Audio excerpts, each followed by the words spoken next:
I want that Rolex. I'll pay full price. Sorry, you can't buy it.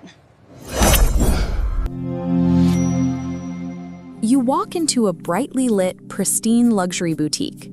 You have $10,000, maybe even $50,000 sitting in your bank account, and you are ready to spend it today. You approach the counter, ask for a watch, and the associate smiles and tells you, "Sorry, we don't have anything available." In almost any other transaction on Earth, this isn't some temporary glitch in the global supply chain. This empty display case is the permanent reality of the retail floor. So how exactly does a company generate billions of dollars in revenue every single year by actively refusing to sell its products? Rolex operates on what looks like a complete anti-business model. They win by rejecting the customer. To understand how they pull this off, we have to look at the numbers. Rolex manufactures over 1 million watches every single year. Statistically speaking, these items are not rare. The reality is a massive volume of production that gets intentionally choked. Rolex drastically limits the number of those million watches that actually reach their authorized dealers. And when those limited shipments do arrive, the dealers act as strict gatekeepers. They bypass new buyers entirely. Instead, they divert the available inventory straight to their VIPs, high spenders, and clients with a documented purchase history. This creates a powerful psychological effect. Because you can't see the million watches being made, the visible demand feels astronomically higher than the actual supply. Look at flagship models like the Cosmograph Daytona. To get your hands on one of these at retail, you often need years of patience and a massive spending history with the dealer before they even consider offering you the chance to buy. By engineering this artificial scarcity, the object stops being a simple way to tell time. It transforms into a status symbol that you actually have to earn. Think about how easy it is to buy almost anything else today. With a few clicks, you can have a computer or a car shipped to you. Rolex opts completely out of this direct online model. They route everything through a tight network of physical, authorized dealers. This allows them to maintain absolute, rigid control over their pricing structure and exactly how the brand is presented to the public. In behavioral economics, this is known as purchasing friction.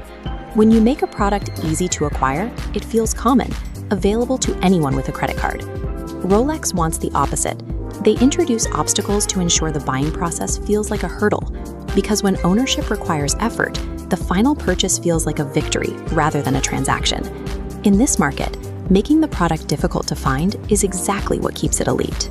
You might expect watches at this price point to compete purely on their internal mechanics, but there are plenty of other watchmakers producing far more complicated and innovative hardware. Rolex doesn't compete on features. Their true product is perception. They spend heavily on massive outdoor billboards, elite sports sponsorships, and aligning with winners to ensure the brand loudly signals success. To protect that image, they strictly forbid discounting. You will never see a half-price sale, because the moment you lower the price, you instantly erode the perception of exclusivity. This chart shows the bizarre financial anomaly that results from all this control. A watch that retails for $10,000 can immediately sell for $18,000 or more on the secondary market. Most consumer goods lose value the exact moment you take them out of the store. This graph shows the standard depreciation curve for a typical purchase, dropping sharply over time. Rolex does the exact opposite. Buyers at this level behave more like asset managers than shoppers. They treat the watch as a place to park capital, watching the resale value as closely as the time. The watch functions as liquid luxury, a high-yielding financial asset that happens to be worn on the wrist. The only reason they can execute a strategy this patient is because of their corporate structure. Rolex is a privately owned company. They answer to 0 public shareholders. Without the constant pressure of public quarterly earnings reports, there is no incentive to flood the market with inventory just to boost short-term sales. They can focus entirely on one singular goal: protecting their brand equity over the course of decades.